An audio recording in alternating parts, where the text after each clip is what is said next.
This video will be discussing Zuranolone.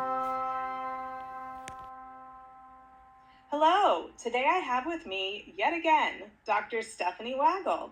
Dr. Waggle is the mother of two and a psychiatrist specializing in perinatal mental health. To connect with Dr. Waggle, go to improvelifepllc.com. This will also be in the show notes.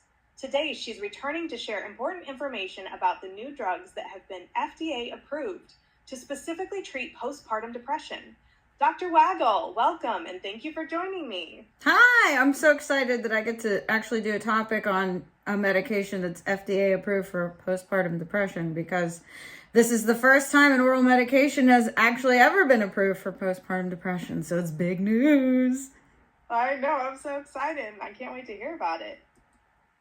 So what I want to do, but I can't, is to tell you what I've seen clinically, like, oh, I've had some patients on it and this is what happened and this is how it worked, but it is not available for 90 more days, so I will not be able to tell you about any of my actual personal experiences prescribing it. But what I can get into is some of the studies that have occurred regarding, it's Zuranolone is what we're going to be talking about. For short, I guess you could just call it Zoo, in case you don't want to say the whole thing. So I'm going to start off by saying that the typical treatments for postpartum depression would be your everyday run-of-the-mill, most people know, like SSRIs, sertraline, fluoxetine, those sorts of things. And then you also have like SNRIs, atypical antidepressants, and the medications that are typically for depression, and they're just using them for postpartum depression, although they are not specifically FDA approved for postpartum depression, but that's just the standard right now. So the medications I'm going to talk about, and Zuranolone is one of them. They work differently than your typical antidepressant that you're familiar with. But before we get started with how it works, I just want to explain some well-known examples of steroids. There are sex hormones, like most people know about testosterone, progesterone, and estrogen, and this is just to get a warm-up for people that aren't familiar with these kind of things. Progesterone is an endogenous, meaning like occurring in your body, steroid hormone, produced by adrenal cortex. I will try not to get too technical, although I probably still will, but whoever doesn't want to hear it, I guess, can just fast forward. So on the, talking about progesterone, and I think anybody who's taking a birth control pill is at least familiar with progesterone. There is something called allopregnanolone, and this is also endogenous, meaning in the body, naturally occurring inhibitory neurosteroid. And it kind of works as an anti-anxiety sort of mechanism. So instead of thinking allopregnanolone, you can just think anti-anxiety. So this anti-anxiety hormone drops after childbirth. So if something that gets rid of your anxiety decreases, your anxiety probably is going to increase. The drop that occurs after childbirth leads to overactivity of the HPA axis, and that leads to anxiety and depression. Not in everybody, obviously, but that's just the thinking of what is going on here. So if we're following me so far, you have this hormone that decreases anxiety, and then it decreases after you have a baby, so then anxiety increases. Now, they made a medication called brexanolone, which is like this allopregnanolone that occurs in your body anyway, to administer to women postpartum. But there is a problem with it. Well, there's a couple problems with it. One is that it's IV infusion the last 60 hours. Can't really do that at home. You have to go into the hospital. So I have a hard enough time convincing women to, get their postpartum depression treated. It's going to be real hard to convince them, just a short hospital stay. Why not? Sign up. It'll be fun. No. And then the other thing is it's $30,000. So, pretty pricey. Not really. I wouldn't say it's, easily accessible. But the idea is there, and it's a good one. So we talked about that hormone that occurs that drops and how there's something similar, but you got to take an IV and you got to like sell your car to get it, the brexanolone. So let's see. I'm going to explain how it works in a little bit. So the big breakthrough here is that the Zuranolone is like that IV infusion, only it's in pill form, which is so much more readily accessible and hopefully cheaper than $30,000. So brexanolone is the IV, very expensive, but they have taken a similar mechanism of action, made Zuranolone, and it's a pill. It'll be out hopefully in the next 90 days. Now, hopefully nobody falls asleep here. The way it works is it's a neurosteroid. So I talked a little bit ago about sex hormones, steroids, that sort of thing. So GABA is what's called an inhibitory neurotransmitter. A neurotransmitter is a chemical in your brain. And just very simplistically, think GABA, think calming effect, okay? Zuranolone is what is called a positive allosteric modulator of GABA, which is a fancy way of saying that it just enhances the activity of GABA, which means enhancing a calming effect. So it works both intrasynaptically and extrasynaptically, and that's important in a second. And just for funsies, an allosteric modulator is a group of substances that bind to a receptor and changes the receptor's ability to respond to a stimuli. Just in case anybody's sitting around wondering what the allosteric modulator is. Okay, I promise I'm going to try to speak in English. So I think most people probably know what Xanax is if they ever listen to like music. So if you think about a benzodiazepine, I'm going to try not to say like brand names, but I mean, if I want to like relate to people know what Xanax is. So that also works on GABA, GABA A receptors specifically. So benzodiazepines only work intrasynaptically, but the Zuranolone, the medication that I'm talking about today, we're just going to nickname it Zoo so that you know, it's easier to understand. The Zoo, it works on both. So benzodiazepines are only working intrasynaptically, whereas the Zoo is working intrasynaptically and extrasynaptically. So it's got this extra mechanism of action that's new and exciting. Okay, now, Zuranolone for postpartum depression. So the pathophysiology of postpartum depression, which is like, you know, the things that are going on here, multifactorial. So like I said before, with that decrease in that particular hormone that could be causing it, and the extra HPA access, which is like stressing people out. So this kind of addresses that. Now, like I said, it should be available in 90 days. Since it acts similar to a benzodiazepine, benzodiazepine is a controlled substance. Zuranolone is also going to be controlled. So you would need a prescriber that has a DEA license and that sort of thing. And it's going to require closer monitoring than your typical run-of-the-mill antidepressant.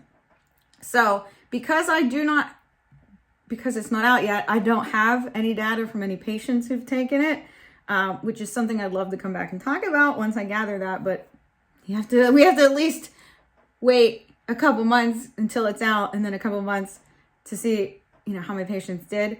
But I can talk about the trials that have occurred. So just so that people can follow along, there's different phases of clinical trials. There's the preclinical, there's phase 1, phase 2, phase 3, and then phase 4 is like after it's already out there. So phase 2, that's seeing if it works, and there's like maybe a couple hundred patients involved. And then phase 3 is to see the safety and efficacy, and that involves more patients. So I'm going to be talking about phase 2, phase 3 trials of this new and exciting medication. Okay, so Zuranolone for postpartum depression. There was a study in June 30th, 2021. So this study was basically Zuranolone versus placebo. Placebo is just sugar pills with nothing in them. So they had women that were postpartum less than 6 months, ages 18 to 45 years. 76 of them were taking the placebo sugar pill that doesn't do anything, and 77 of them were taking Zuranolone. In this particular study, the dosage was 30 milligrams, and you have to take it each evening with food. I will tell you why you have to take it in the evening in a little bit.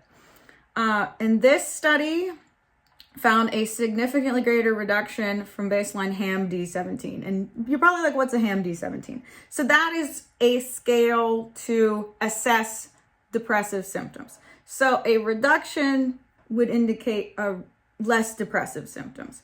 And they found this as soon as 15 days after. So significantly, the people that were taking the actual medication, the zoo, versus the people that were just taking sugar pills, in 15 days, the people that were taking the zoo were doing much, much better. And this is a big deal because most antidepressants, like I mentioned at the beginning, your typical SSRIs, the fluoxetine, the sertraline, your normal antidepressants that you typically think about, I mean, they take 6 to 8 weeks to start working with this. This actually, spoiler alert, there's another study that starts working in about 3 days. That's really fast.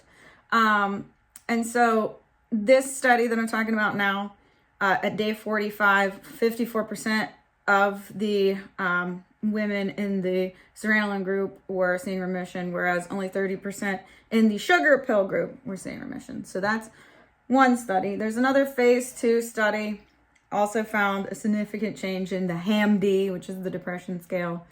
Also found that it starts working as early as 3 days. And another thing is that they only have to take it for 2 weeks. A lot of people, pretty much everybody's like, how long do I have to take this antidepressant? I mean, sometimes people take antidepressants their whole life. Sometimes it's years. This particular one, 2 weeks. It's so nice. Like, it'll be easy to follow because after 2 weeks, you don't have to take it anymore. There was this one's a phase 3 study. It's called the Waterfall study. It also showed an early onset of efficacy at 3 days. It starts working. Man, antidepressant starts working in 3 days. That sounds nice. And then another phase 3 study called the Coral study. That actually looked at people on the regular run-of-the-mill antidepressants that you think about versus people on those antidepressant plus the Zuranolone. And so those are the two groups. And the people on the zoo plus the antidepressant also had a rapid onset, and the reduction in depressive symptoms was maintained over time. So we have some studies that's like sugar pills versus the zoo. We have some studies that are antidepressants versus the zoo plus antidepressants. So they looked at a variety of things in these studies. And then finally, there was the Shoreline study, and that looked over a longer period of time to see how long does it last. It's great, it starts lasting in 3 days, but does it last after that? And so this was a year-long study. 80% of the patients responded to the treatment positively, and of that 80% only required 1 or 2 treatments. Remember, the treatments are about 2 weeks long. So the 1 14-day or perhaps 2 separate 14-day treatments were enough to sustain the decrease in depression for at least a year. So some of the studies show, okay, it starts working quickly, but this study shows, hey, it even lasts a while. So this is all very good. So fast and lasting. This is nice. This is something new. 45 days. The effects of the oral medication, the zoo, are similar to the effects of the IV one that I was speaking about at the beginning. Hopefully it's cheaper than $30,000 when it comes out, but definitely it's not something you need to be in the hospital for. All right, so everybody's like, what are the side effects? So the side effects shown in the studies are similar to what the side effects of just having a baby are anyway. Like drowsiness, headache, dizziness, that sort of thing. So they kept saying it's generally well tolerated. There were 2 big adverse problems. One was that somebody got pancreatitis, but they were on the placebo group, so it wasn't the Zuranolone that caused it. And then another person had like some altered consciousness, and so they were like very disoriented and that sort of thing. So remember earlier I said you got to take it at night. That's because it causes sedation, which may be a good thing because a lot of women suffer from insomnia. So if it helps you go to sleep, that might be good. But if it helps you go to sleep, you definitely don't want to take it when you wake up in the morning. And you don't want to take it before operating heavy machinery, just like pretty much every medication says don't operate heavy machinery. Okay, that was an exaggeration. But a lot of medications say don't operate heavy machinery. I mean, it would be annoying if you have to go to work, but it's about 12 hours. So if you take it at night, you should be able to drive the next day. Of course, it affects everybody differently. But those are some of the biggest drawbacks. However, maybe you can recruit somebody else to take the night shift. I imagine that it would just, one of the factors would be you have a new baby. You gotta wake up, take care of the baby, but maybe you can recruit in-laws or husbands or friends or somebody to take the night shift. Because if you're going through substantial postpartum depression, you need sleep anyway. So maybe sedation isn't the worst side effect. And then let's see. So this all sounds fantastic, but the studies were done by the pharmaceutical companies that are manufacturing it. So yeah, a little bit controversial. I mean, it's not an uncommon occurrence for the manufacturer to be the one doing the studies. You just have to keep in mind that these studies were conducted by the people selling it. So that's why I'm going to come back and tell you what I see in real life. Like, does it reflect what was found in the studies? Let's see. So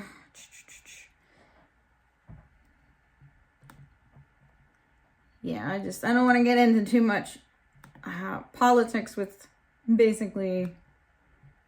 We'll see when it hopefully the studies reflect because if they do, then that's going to be really promising. Fast acting, long lasting. I'll take any questions. That was a lot. I'm happy to define any of the weird words or anything that I used. I took notes. I was like, all right, we're going back to med school. Okay. Yeah. Let's see. And I've got the recycling truck is outside my window right now, so there's a little bit of background noise, but that's okay. So we'll figure it out. So when we talked about scheduling this episode, I was bragging to my coworkers, and so they wanted to be able to ask questions. Oh, okay. Questions for Dr. Weigel. Yeah. So labor and delivery nurses would like to know. You already talked about how it works and what is it. They want to know if you can breastfeed on it. That is a fantastic question because I had the same one. And it is actually unknown because they had the women in the studies. They actually asked them to stop breastfeeding. They were like, well, we didn't commit to all this. We just want to find out if it works. Right. We're not ready. We just need to get it out there. We're not ready to do the studies to see if it affects or if it is transmitted in the breast milk. I mean, that would be good, but you have to remember what they're putting their time and effort into. And I think that I don't want to speak on behalf of the researchers or the pharmaceutical companies, but I would surmise that they were just efficacy, safety for mom, and then the whole, like, can you breastfeed? We'll figure that out later. Now, if I had to take an educated guess,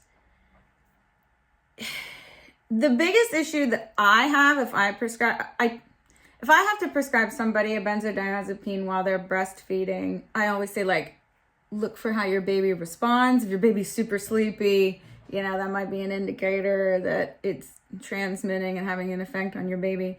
And you have to remember that this medication works similarly to the benzodiazepines. The biggest issue I have with benzodiazepines is I worry that it's going to knock mom out and she's going to be breastfeeding and fall asleep with the baby and, you know, drop the baby on the floor or whatever. You want mom to not be knocked out, right? So my worry wouldn't be so much transmission of the milk.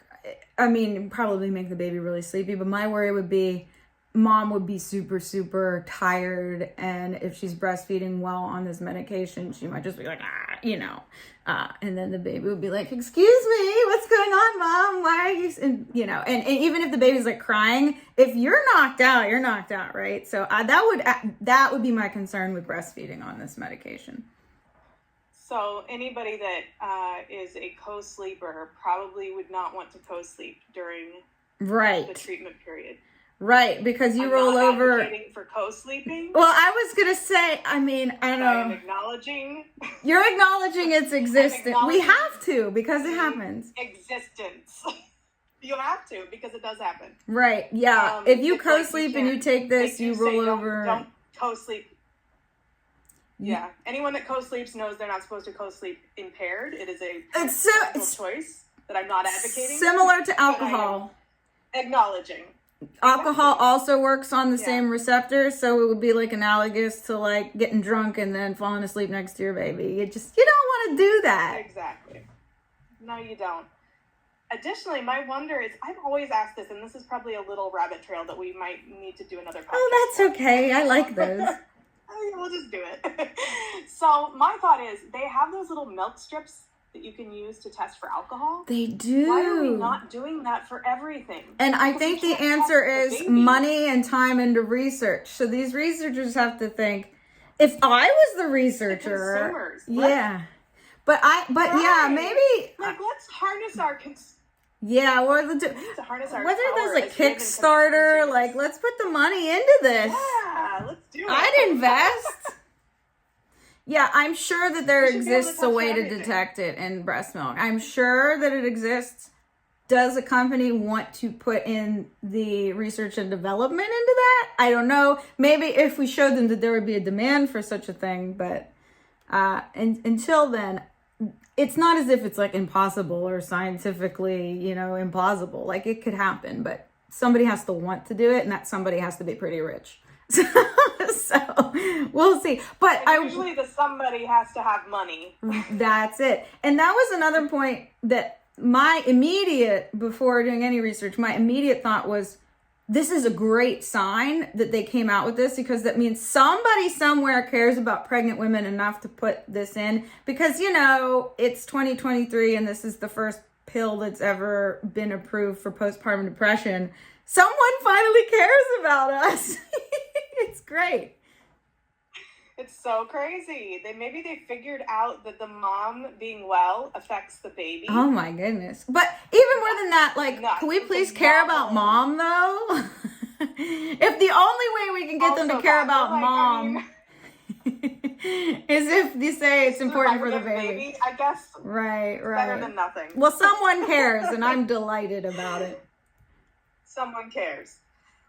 Well, I think you've kind of answered the other questions. The next two questions are, can it be used antipartum, and why don't we put everybody on it? But I think maybe you could kind of spell it out for us, like why we wouldn't be able to use it antipartum, probably because of the hormone levels, right? Well, so that's a good question. Let's see, the studies did use different time frames. It was less than 6 months postpartum. Again, it's probably, they were like, we have a very narrow objective. Does it work postpartum? We didn't ask if it's okay for breastfeeding. We didn't ask if it's okay for pregnant women. We're just focusing. And so that would be really good for future studies. So again, if I had to take an educated guess. The hormone doesn't drop. Right? The hormone drops after childbirth. That hormone is higher. It goes like this if we had a graph. And I think that taking hormones while you're pregnant is generally a no-no. However, it would also be, at least, because it has the extra mechanism of action that benzodiazepines don't have, but at least we know benzodiazepines aren't fantastic for taking while pregnant. But I mean, you can, if that's all that works. So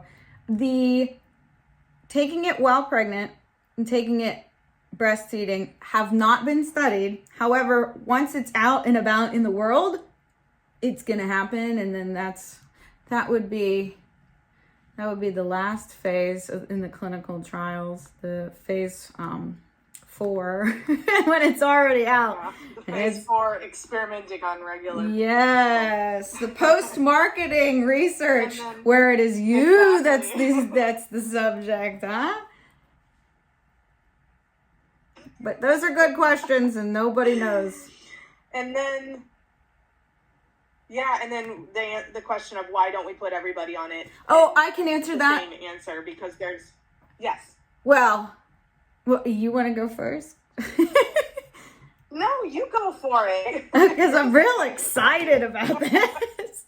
Okay, so one is like, not everybody has postpartum depression, which, you wouldn't want to treat somebody for something they don't have. The other is that I am going to guess that it's only 14 days, but benzodiazepines are pretty addictive. And because it works similarly, I'm not saying it's addictive, but I'm saying that I can see people getting addicted to it. And you don't want to just give like an 11-year-old a pack of cigarettes. You don't want to get started somebody on something that they might not have an easy time quitting. So I do like the idea, prophylactically, and for people listening, that means to stop something before it starts. Prophylactically, let's just put everybody on it. But not everybody needs it, and some people may become dependent on it. And so let's have like a happy Goldilocks zone where not everybody's on it, but not nobody's on it. Let's have them in the middle where people that need it are on it. And I really hope it's not $30,000. Yeah, I hope so too. That would suck. It's like, yay, we have this great med. But nobody can afford it, so. Just kidding. We're just going to dangle the carrot for a little bit. And then, we did our duty. So too bad you can't afford it. That happens with some medications. I don't have any other questions. No more? Insulin and stuff, Oh, what about insulin? Oh, I feel like there's all these, the new insulins and stuff, they're super expensive. Oh, I know, that's just the example that comes to head. Right. Head. Yeah. Yeah, they can make these things cheaper. I don't want to go off on a tangent. I don't want to start sounding terribly cynical because this is my happy talk. I'm excited about this medication. I don't want to get on negative things. But I really want to come back and talk about what I've actually seen, not just what I read in a study that was done by the people that are selling it. But the idea makes a lot of sense from, a scientific standpoint. It's solid, but we just have to trust that the study was done morally and ethically, and we'll see because I'm really glad that you had the opportunity to nerd out on the HPA axis because you teased me with that. Hypothalamic pituitary axis. So I was like, oh, you're not saying anything. And so this time I was prepared. I was like, I'm taking notes. Yeah. We're going to talk about it this time. Well, it's hard because I teach, I just want to say I teach medical students, but then I also try to teach my patients. And I always ask my husband, what do normal people know, what idiopathic means? Because you get to this point and you just don't know what terms. I said on my Facebook the other day, I was just randomly talking to my husband and I said concomitantly and he's like, what? And I meant co-occurring and he's like, that's not a word normal people say. Sequelae and stuff. I just come up with. Right. But I hope. I don't actually think I knew how to pronounce, what is it, concomitantly. I said concomitantly. I never use the word verbally. I always just read it. I don't want to be one of those jargony people that doesn't. So hopefully I was able to make it make sense. I like analogies, so I'll try to do more of those. Yeah, it made sense to me. I was taking notes. I do recommend that I took notes also so that I can put it out in social media Yeah. kind of written with like a diagram so that people can kind of follow Ooh, I along. like that. That's good. So yeah, hopefully I'll get that taken care of. But yeah, I mean, just go back and listen a couple times until it sings.